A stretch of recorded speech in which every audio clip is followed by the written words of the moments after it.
The 2024 FIDE World Chess Championship kicked off in Singapore with a thrilling battle between Gukesh and Liren, the sitting world champion. The game began with Gukesh opening with e4, a classic choice inviting a wide array of defenses. Ding replied with e6, signaling the French defense, an opening that promises sharp and complex positions.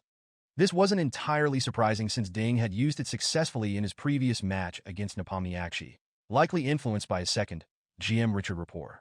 White followed up with d4, occupying the center, and Ding answered with d5, challenging it. Gukesh developed his knight to c3, and Ding brought out his knight to f6, aiming to pressure White's center. When Gukesh pushed his pawn forward with e5, Ding retreated his knight to d7, a typical move to regroup and prepare counterplay. Here, Gukesh advanced with f4, staking more space on the king side. Ding responded aggressively with c5, trying to create a counterplay.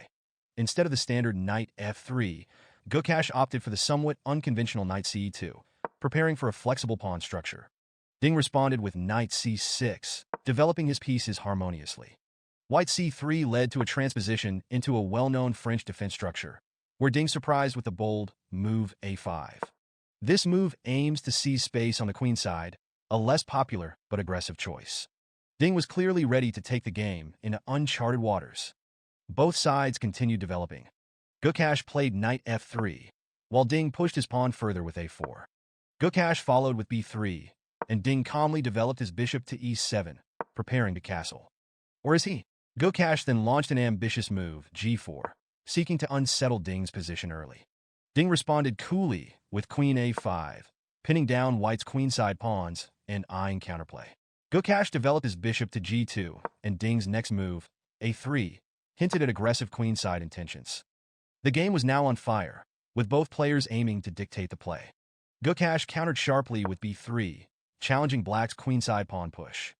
Ding struck back with c takes d4, opening lines, but b4 by Gukesh was a clever intermediate move, keeping the queenside dynamic. After the knight takes d4, White's knight took an active post, but Ding's knight b6 redirected his knight to I-key squares. Finally, castling brought White's king to safety, while Ding's powerful knight to c4 planted his knight on a dominant square, seizing the initiative. Gukesh retreated the bishop, and Ding just calmly developed his bishop. After a few exchanges, the game took a dramatic turn as Ding's pieces began to exert serious pressure on White's position. Ding played a solid developmental move with his knight to b2, attacking Gukesh's c3 pawn and threatening to invade on the queenside. Gukesh, trying to hold his position, moved his queen to e3, hoping to support his pawns. But Ding wasn't done. His rook moved to c8, increasing the pressure and preparing to dominate the open file. It was clear now that Ding had the upper hand. He played a great move with his queen to c4. This not only attacked the vulnerable a2 pawn, but also set up a devastating plan to invade on d3. Gukesh, aware of the looming threat, pushed his f-pawn in an attempt to complicate things and create some breathing room. But Ding's queen landed firmly on d3, an unstoppable position that sealed White's fate. Gukesh was still trying to fight back, moving his queen to e1, but it was too late. Ding's next move, bishop to g5, was a calm and precise strike. It cut off any counterplay from Gukesh, while reinforcing Ding's control over the board. Gukesh attempted to create some activity with his rook and pushed his pawn to h4, but Ding's bishop on f4, which had been expertly placed, shut down any hope of a counterattack.